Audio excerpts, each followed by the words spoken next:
Hello, so today we're building this 1996 Calsonic Nissan GT-R touring car. It's moulded in this nice brilliant blue, so you could leave it unpainted should you want to. First thing I'm doing here is removing any mould lines. There aren't too many. There's also some little holes that need to be drilled in either side to do the 1996 style wing mirrors.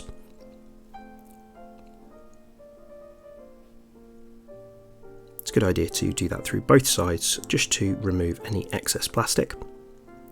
And there's a few extra parts to add which are useful to do at this point as they all need to be the same body colour paint. Just using a little bit of extra thin Tamiya cement to fit these. And the fuel cap at the back needs to be covered. This kit was based on the 1995 car, so there are some extra parts in the box, but this is the 96 version. There's a few things to remove, including the aerial bit at the top and some sort of raised bits by the headlights at the front. And then this was given a couple of coats of Tamiya Fine White Primer and then 4 coats of Tamiya TS44 Brilliant Blue. The decals then were put down with a bit of micro set to help them sort of move and settle into place. Generally the decals are very nice. You've got 2 sheets, one with more colours and one with more white. Now I wasn't happy with the finish after clear coating it, and I tried to give the bodywork a bit of a polish. However, in a few places I burnt through and I just wasn't really happy with how it was looking. So I decided to give the entire body a paint strip. So for this I used Dettol, which is this antiseptic liquid which we get in the UK. It smells quite strong, so I put it into this airtight box and also used these gloves. I actually did most of this process outside because it smells quite strong. It's not a harmful smell, but it's a bit intense. Some information about the product here. There you are, I put it into this box and then I left it for about 24 hours using an old toothbrush to remove some of the paint. Don't mix any water in with this because that can make the Dettol go cloudy. You can see it's removed some of the paint and also some of the decals, and then some need to just be sort of removed with a little bit of gentle pressure.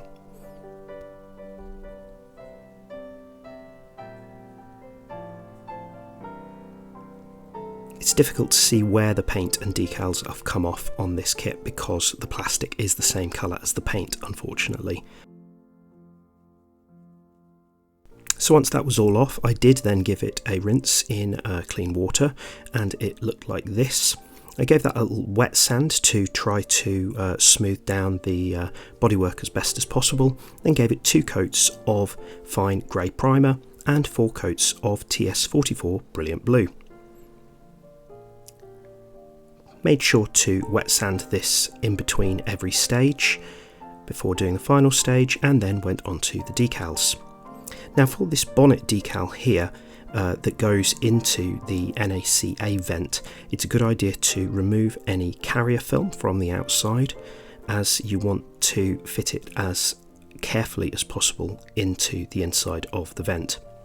I'd also recommend doing this before you do the decal on the outside. Again, microset was very useful here to help move the decal around. For the larger Calsonic decal here, cut just around the A and the I in Calsonic to fit it better on the large vent in the middle of the bonnet. Thanks a lot to Mike for the replacement decals. There's a link to his fantastic Instagram page in the description below. Now once the decals had set, this was then given 3 coats of TS13 Gloss Clear, left to cure for a couple of days, then wet sanded and polished with Kent Models Hyper Polish, and I'm pretty happy with how it looks, definitely more happy than before. Now there's a few more decals that go onto this section at the front. Impul is the name of the team which are still racing today and also still using the Calsonic title sponsor.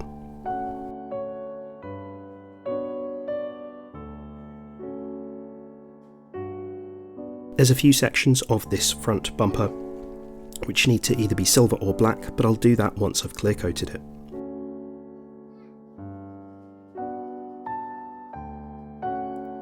Now there's multiple style of rear wing that come in the set. I'm using the one that the instructions recommend. Using some extra thin cement to fit the end plates to the larger central section, and once that had cured, I then added the narrower of the two horizontal sections, like so.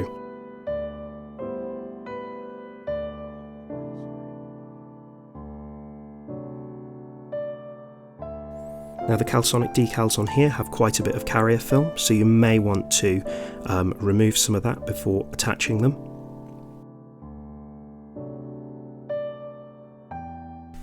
Now for the mechanical parts. Despite not having an engine, there's a decent amount of undercarriage detail, including detailed front and rear axles, and the bottom half of the Nissan straight six engine. Most of this was done in semi-gloss black with accents in silver. I also painted the underside in a slightly different blue. That was because I was running out of the TS44, and as it was underneath, it didn't really matter, so it's a light metallic blue instead. Polycaps go into the section of the wheel hubs, and then they fit to the disc brakes like so, which are done in aluminium and gold.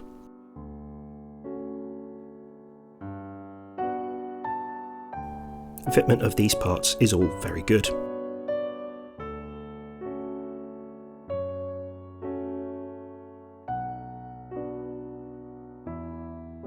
And there's the rear axle all done. Now onto the front one, which obviously has got the underside of the engine in the middle. I've left off most of the painting in this video, but most of the paint has been done in the way instructed in the instructions.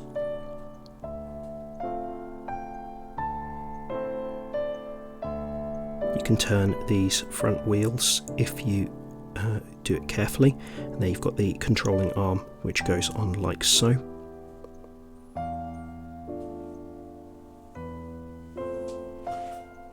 You can see that moves.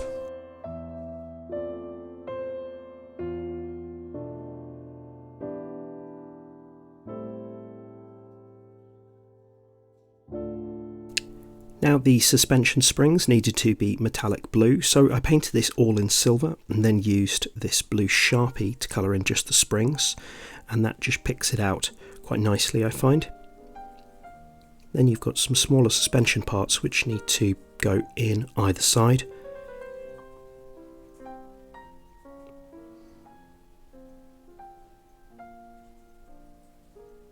Fitment of these is actually pretty good. It's just a little fiddly because there's a lot of sort of threading needed, so tweezers are very useful for this kind of job.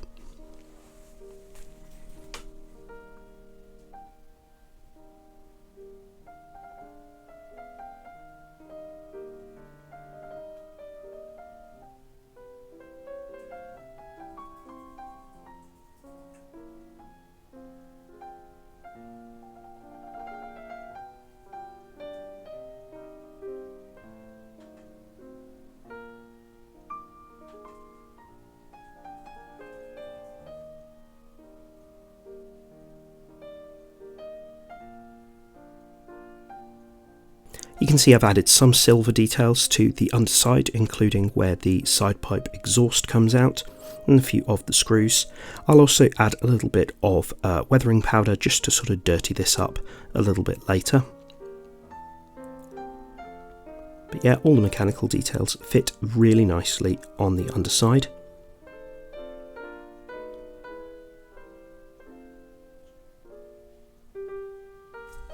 Is the Tamiya weathering powder, which I used on the exhaust. This was done in silver, and then I used some burnt red, burnt blue to make it look a little bit used. And that connects to the engine here, and then on that little section there are some chrome tips which go onto this, which I'll show you in a bit. Here they are. Used a little bit of Tamiya panel line accent to pick out the holes in those. And then you've got some bars which go over some of the mechanical details to sort of hold them into place.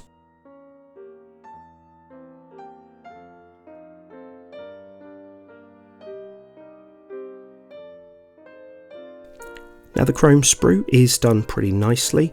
All four wheels are the same, which is unusual since most GT cars I've built have wider rear wheels, but there we are.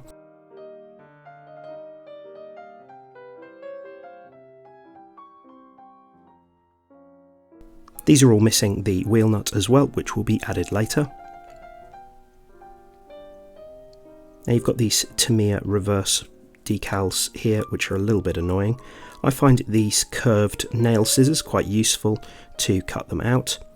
You remove the paper from them, then cut them sort of closer, put them into place and get them wet, and apply a little bit of pressure, and they remove from the backing.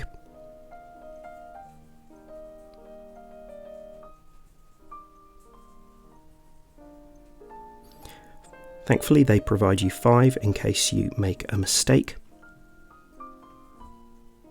A wet cotton bud is useful here to push it down, and using a paintbrush to just apply some water.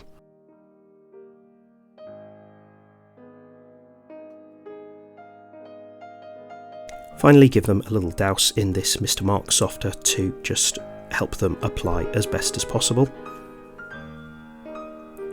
It's a good idea to do these decals after fitting the tyres onto the wheels, as otherwise you can break them.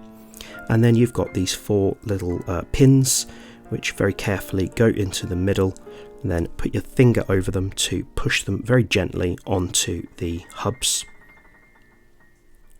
And these all spin quite nicely.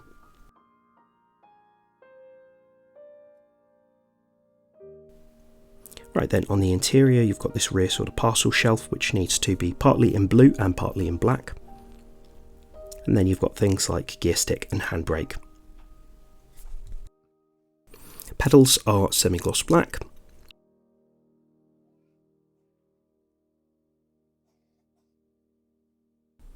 And then the 2 radiators at the front are from the chrome sprue, though you will want to add some panel line accents to those to pick out the detail, especially the front one, as you'll see that through the bumper.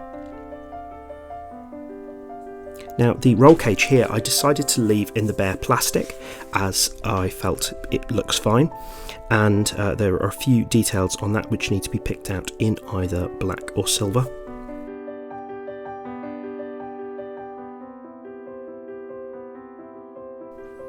Dashboard here is matte black. A few decals which need to go onto that.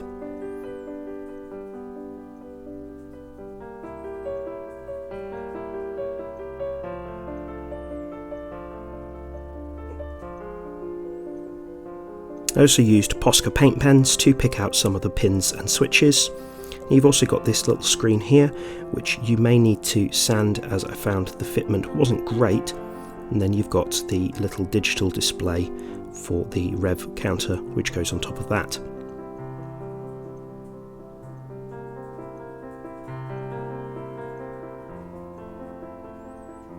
Pretty happy with that.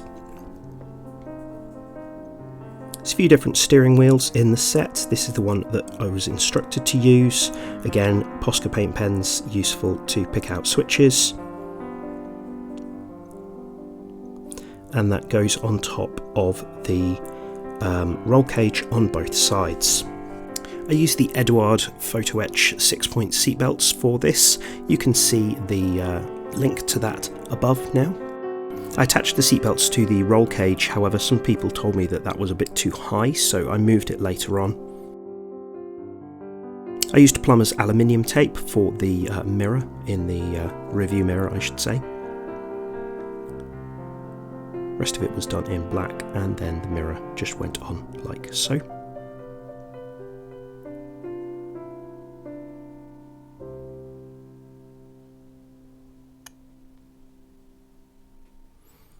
angle that slightly to the right for the driver, and then the top section of the roll cage just fits underneath the horizontal bar at the back.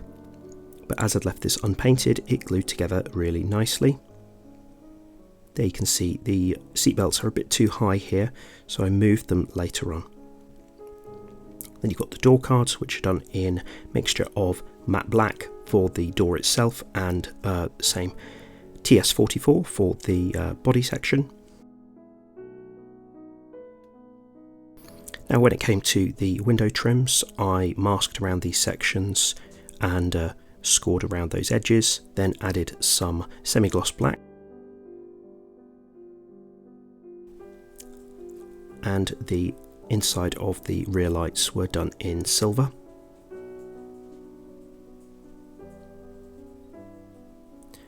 Didn't do this for the smaller indicators though, as I found that those were a bit too thin, so I did those on the back of the lights instead. But the front headlights were done in silver on the inside, and then the radiator section here in black.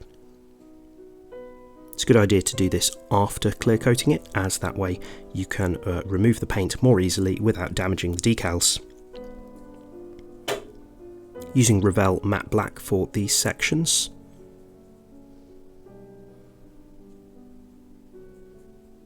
Add a little bit of water to the aqua paint and it flows quite easily. And then you've also got this red tow hook which goes at the front. That's got a little bit of super glue to fit it into place. Now I did the headlights at this point using the decals and also a little bit of smoke clear spray.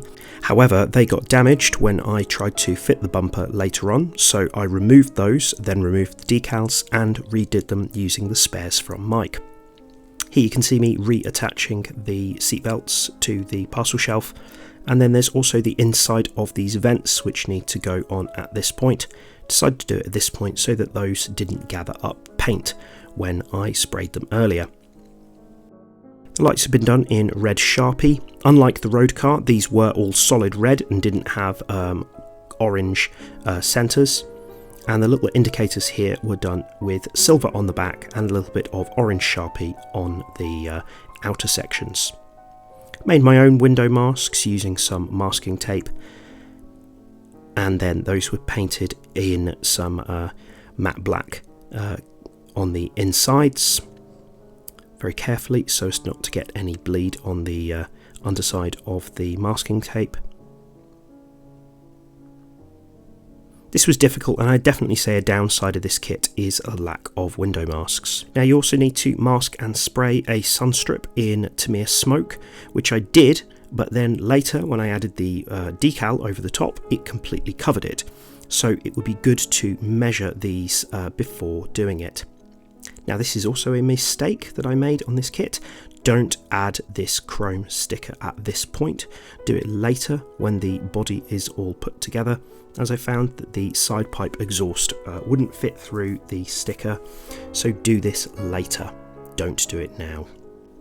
Now the windscreen and the side windows are glued from the inside. I used a bit of foam safe super glue just around the edge to put those into place, and when I was sure that they were cured and the front bumper was fitted as well, it was then fitted to the body, the chassis I should say, like so.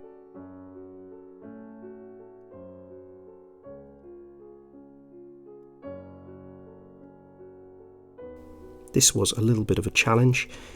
You could probably add the front bumper later should you want to, but if you're just careful and take your time, if you do feel like it's going to break, then put it down, come back to it later when you have regained some of your patience. Then you can see I'm reapplying that sticker on the side.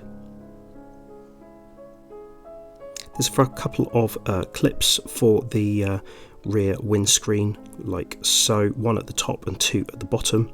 I found that the top one needed to be sanded down a little bit to help fit it, and when I was happy with the fit, I added a little bit of foam safe super glue around the edge just to clip that into place. but much happier with the rear windscreen than the front. And then helpfully the side ones have got a small pin hole at the top, which help put those into place. Did actually see in some races the driver's side window was left completely off on Super GT races, so you may want to leave it off if you're going for accuracy. Then you've got the supports for the rear spoiler. These were from the chrome sprue, but certain parts of them were done in the body blue colour. You've got a central support as well. Test fitted it to make sure that it met the right places, which it didn't on one side, so it adjusted that slightly. And then used some more foam safe super glue to fit those into place.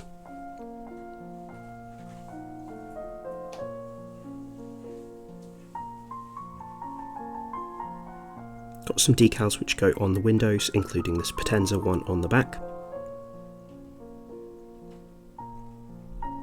And this Bridgestone one on the front, and the sun strip, which unfortunately covered the smoky sun strip that I'd painted, so definitely make that longer. So here you can see I'm redoing those decals on the headlights because the original ones got damaged, and then adding the wing mirrors. Added just a little bit of super glue to the holes at the bottom of these, and then put them into place. There's Impul decals which go on the back both sides. The undercarriage section here, I decided to spray it completely black. You can leave it clear should you want to. And then I used these Model Factory Hero photo etch bonnet pins, as I didn't really like how the decal ones looked. Added some to the boot lid as well. Now the windscreen wiper doesn't fit in this central position, despite that's how it looks on the box, so I folded it down to the right like so.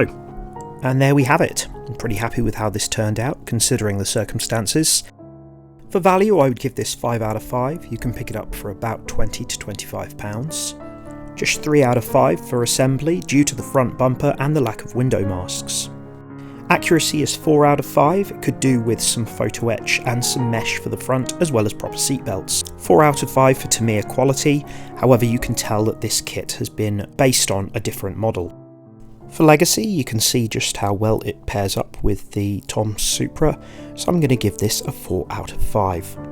Therefore, this kit has a very strong total score of 20 out of 25.